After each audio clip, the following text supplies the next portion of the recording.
Assalamu alaikum warahmatullahi wabarakatuh. Dear students, hope that you all are fine. The topic of our today lecture is testing of hypothesis for the difference of two population means.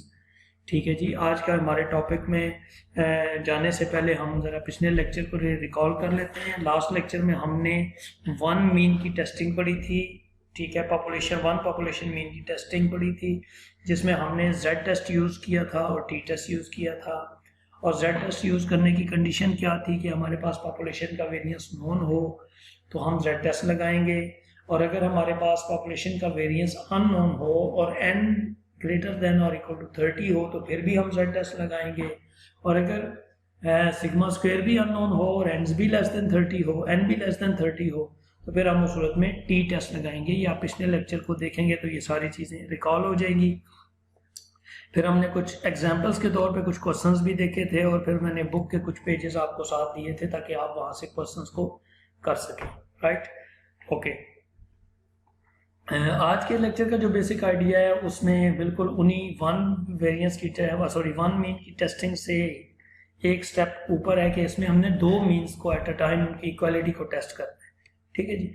उस सूरत में क्या है कि हमारे पास z के भी दो case होंगे और t के भी दो ही केस होंगे। अब वन बाई वन देखते हैं वो केसेस क्या होंगे। सबसे पहला केस है कि अगर पॉपुलेशन के दोनों स्टैंडर्ड डेविएशंस या दोनों वेरिएंसेस अगर नोन हो। देखें इस बॉक्स में केस वन के नीचे और कोई कंडीशन नहीं है सिवाय इस बात के कि ये दोनों नोन हो। तो अगर ये नोन है तो हमारा ये जेड टेस्ट केस वन में लगेगा, ठीक है, जिसमें ये फार्मूला लगेगा और इसके अंदर सिग्मा स्क्वायर्स आपको नजर आ रहे हैं, यही नॉन पुट हुए हैं। दूसरा केस क्या है कि अगर ये दोनों अननोन है, ठीक है, तो फिर हम देखेंगे दोनों एंड्स की तादाद 30 या 30 से ज्यादा हो तो फिर उस सूरत में भी जेड ही लगेगा, और यहाँ पे ये सिग्मा स्क्वायर्स बदल जाएंगे पॉपुलेशन सैंपल के कैपिटल एस स्क्वायर से।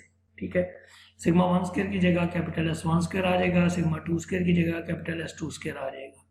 ठीक, तो ये केस हो जाएगा। फिर केस थ्री में क्या है कि दोनों पॉपुलेशन के स्टैंडर्ड डेविएशंस या वेरिएंसेस अननोन हो और दोनों एंड्स भी लेस देन 30 हो, तो फिर उसके ऊपर अजम्पशंस हमारे पास दो आती हैं। या वो अजम्पशन ये कि वो जो अननोन वेरिएंसेस या स्टैंडर्ड डेविएशंस हैं वो इक्वल अज्यूम करके चलें या अनइक्वल अज्यूम करके चलें। अगर तो हम इक्वल अज्यूम करके चलेंगे तो उस सूरत में टी का ज़ाहिर हमने जाना तो टी के फार्मूले में, क्योंकि ये दोनों कंडीशंस टी की हैं। सिर्फ ये है कि अगर अजम्पशन इक्वल की है तो यहाँ पे पूल्ड स्टैंडर्ड डेविएशन यूज होगा। ठीक है, अब ये जो पूल्ड स्टैंडर्ड डेविएशन है ये अंडर रूट के बाहर है। स्टूडेंट यहाँ क्या मिस्टेक करते हैं कि इसके ऊपर स्क्वायर लगा देते हैं और यहाँ बाहर लिख देते हैं, या स्क्वायर नहीं भी लगाते तो वैल्यू पुट करते हुए वेरिएंस की वैल्यू पुट कर जाते हैं, जो कि गलती है। ठीक, तो इस एस पी को फाइंड ये एस पूल करने की वजह क्या है कि हमारी अजम्पशन इक्वालिटी की है। ठीक, तो इक्वालिटी ने हमें इक्वालिटी ऑफ पॉपुलेशन वेरिएंसेस ने हमें फोर्स किया कि यहाँ पे पूल स्टैंडर्ड डेविएशन लगेगा।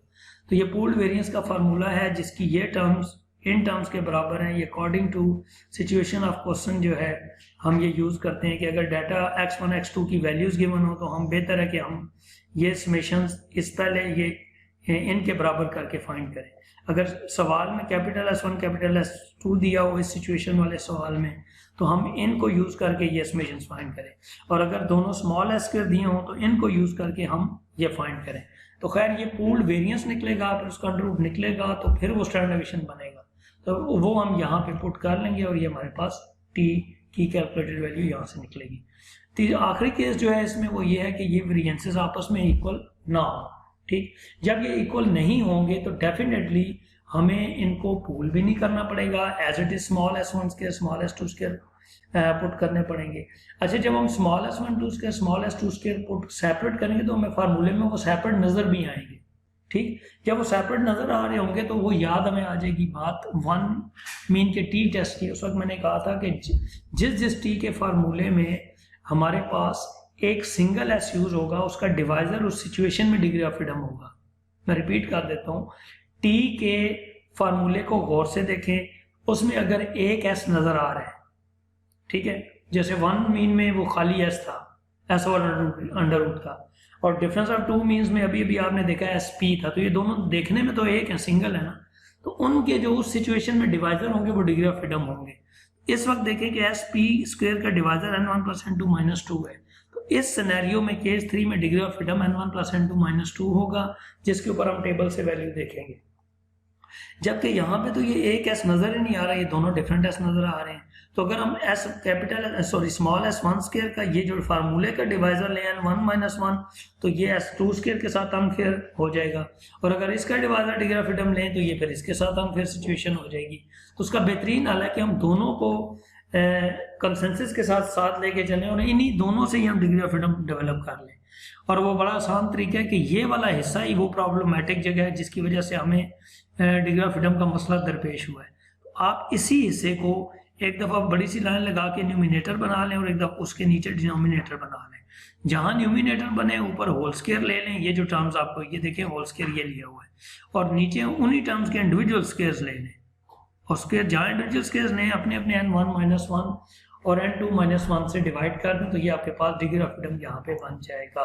तो यहाँ हमने 4 केसेस देखे। केस 1 कौन सा कि सिग्मा 1 स्क्वायर या सिग्मा 2 स्क्वायर नॉन हो तो z टेस्ट, अगर अननोन हो और n दोनों 30 से बड़े हो तब भी z टेस्ट, लेकिन कैपिटल S वाला, और अगर दोनों अननोन हो और n भी लेस देन 30 हो तो अजम्पशन इक्वालिटी की हो तो पूल्ड स्टार डिवीजन वाला टी का फार्मूला, और अगर अनइक्वल की हो तो वही सिंपल फार्मूला, लेकिन उसमें डिग्री ऑफ फ्रीडम हम खुद फाइंड करेंगे। अब हम क्वेश्चंस को देखते हैं कि क्वेश्चंस के अंदर ये टर्म्स हम कैसे करेंगे, और क्वेश्चन को पढ़ के पहले हम उसका डाटा लिखेंगे और डाटा को हम फिर कंडीशन के मुताबिक केस के मुताबिक परख के फिर उसके ऊपर फार्मूला लगाएंगे। सबसे पहले हमारा केस है कि वो कि testing of difference of two means when sigma 1 और सिग्मा 2 स्क्वायर्स जो उनके वेरिएंसेस हैं वो नॉन है। ठीक है, तो उस सूरत में हमारे पास यहाँ पे ये जो है ये वाला हमें सवाल को देख जी। एग्जाम्पल 16.10 है, पेज 145 पेज पे आपकी बुक के। इसको हम पढ़ते हैं। कहता है random sample of size 36, random sample of size 36। इसका मतलब कि एक सैंपल है जिसका साइज 36 है, from a normal population with variance 24। एक नॉर्मल पॉपुलेशन से है जिस पॉपुलेशन का वेरिएंस 24 है, गेव x1 बार 15। उस सैंपल ने 15 जो है वो आंसर दिया है, 15 आंसर दिए है। तो इस पूरे जुमले को अगर गौर से हम पढ़ें तो हमारे पास ये गिवन बनता है। ठीक, n1 36, सिग्मा 1 स्क्वायर 24 और x1 बार 15। ये x1 जब देखा तो हमें लगा कि वो x2 भी होगा, इसलिए ये पहला जुमला जो है वो ये डाटा दे रहा है। फिर कह रहे हैं जी a second sample of size, ठीक है, a second sample of size 28, ये n2 28 हो गया, from another normal population with variance 80, sigma 2 square 80 हो गया, और x2 बार 13, ये 13 हो गया। ठीक है जी, तो ये गिवन हमारे पास डाटा आ गया। Test the hypothesis that μ1 - μ2 equal to 0 versus not equal to 0। ठीक, तो सिंपल उसने डायरेक्ट बना के दे दी हाइपोथेसिस। 5% लेवल ऑफ सिग्निफिकेंस पे हम ये टेस्ट करेंगे। तो सबसे पहला स्टेप होता है हाइपोथेसिस का, तो हमने H0 और H1 बना ली। H0 वही इक्वल टू वाला पार्ट H1 नॉट में आता है, और नॉट इक्वल टू वाला पार्ट H1 में आता है। और इस नॉट इक्वल टू की वजह से यहाँ पे टू टेल टेस्ट आ गया। ये आपको पहले से भी मालूम है, लेकिन रिवीजन में हम कर लेते हैं इसे। ओके, फिर हमारा लेवल ऑफ सिग्निफिकेंस आ गया 5%, और अकॉर्डिंग टू सिचुएशन, चूंकि पॉपुलेशन के वेरिएंसेस यहाँ नॉन है, तो हमारा केस 1 का फार्मूला ये लग गया। उसमें हमने यहाँ से वैल्यूज गिवन में से ये सारी वैल्यूज n की जगह n की वैल्यूज, और सिग्मा स्क्वायर की जगह उनकी वैल्यूज, और x1 बार x2 की जगह 15 और 13 ये पुट किया, तो हमारे पास आंसर जो है वो 1.06 आ गया, जिसके साथ प्लस हमने लगाया। प्लस लगाने की वजह यह है कि अगर हमें प्लस लगाने की प्रैक्टिस रहेगी तो हमें माइनस लगाना हम भूलेंगे नहीं। ठीक, वरना प्लस ना भी लगाएं तो कोई इशू नहीं है, लेकिन प्लस लगाने का फायदा यह है कि हम इस प्लस की वजह से हम इस सिंबल को भी समझते हैं और फिर आगे प्लस लगाते हैं। सो अब हम चौथे सेक्शन हिस्से में जो इसका पार्ट है उसमें हम कहेंगे कि क्रिटिकल रीजन क्या बनेगा। तो क्रिटिकल रीजन में क्या होता है कि वो रीजन जिसमें H0 रिजेक्ट हो, तो रिजेक्ट H0 अगर कैलकुलेटेड वैल्यू टेबल वैल्यू से बड़ी या बराबर हो गई है। बड़ी या बराबर का साइन इस प्लस की वजह से है। ठीक, अगले एग्जाम्पल में जहाँ माइनस आएगा ये साइन भी बदल जाएगा। तो अगर इस प्लस की वजह से अगर ये ग्रेटर और इक्वल टू है तो हम रिजेक्ट कर देंगे। ओके, अब हम टेबल वैल्यू निकाली, तो टेबल वैल्यू निकालने के लिए हम वो z की क्रिटिकल वैल्यू के टेबल में गए, तो ये वाली वैल्यू 5% अल्फा के सामने टू टेल में 1.960 है, तो ये वैल्यू आपके पास ये आ गई। तो हमने ये यहाँ में लिख दी है कि वैल्यू z टेबल में 5% के अगेंस्ट टू टेल में देखें, तो ये वैल्यू आ गई। अब हमने असल में जो हो रहा है वो देखेंगे। ठीक है। अब आपकी कैलकुलेटेड वैल्यू है 1.06 प्लस की, जो कि इस वक्त लेस है टेबल वैल्यू से। अगर ये बड़ी होती तो H नॉट रिजेक्ट करते, लेकिन ये तो इस वक्त लेस है, तो लेस का मतलब ये, इसका मतलब उलट है।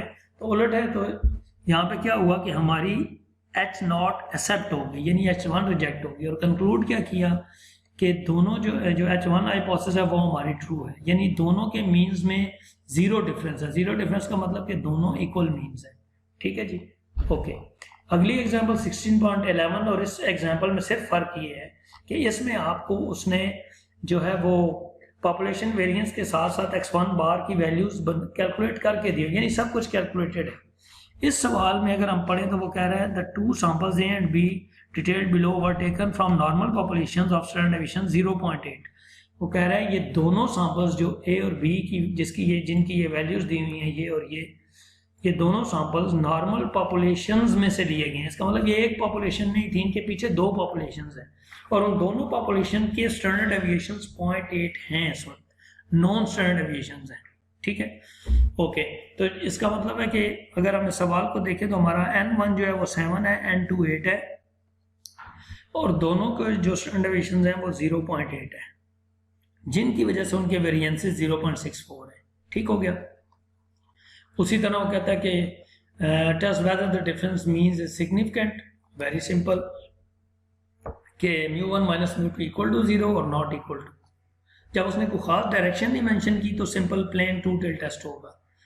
हमने लेवल ऑफ सिग्निफिकेंस लिखा दूसरा पार्ट, तीसरा टेस्ट स्टैटिस्टिक में जो फार्मूला वही नोन वाला, सिर्फ फर्क ये है कि इसमें आपने एक्स बार यहाँ पे इस एरिया में देखें खुद फाइंड की है, ये x1 की तमाम वैल्यूज ऐड की, समेशन x1 x2 की ऐड की ये, और अपनी अपनी तादाद पे डिवाइड करके ये हमने दोनों मीन्स निकाल लिए। बस उसके बाद क्वेश्चन पूरा उन्हीं लाइंस पे है। जब आपने यहाँ वैल्यूज पुट की तो z की वैल्यू नेगेटिव आ गई। अब नेगेटिव हमने ज़ाहिर लगाना तो है क्योंकि हमें प्लस लगाने की आदत है। सो इस नेगेटिव की वजह से जब क्रिटिकल रीजन लिखेंगे तो हम क्या लिखेंगे, रिजेक्ट H नॉट को रिजेक्ट कर दिया जाएगा अगर कैलकुलेटेड वैल्यू लेस या इक्वल हुई टेबल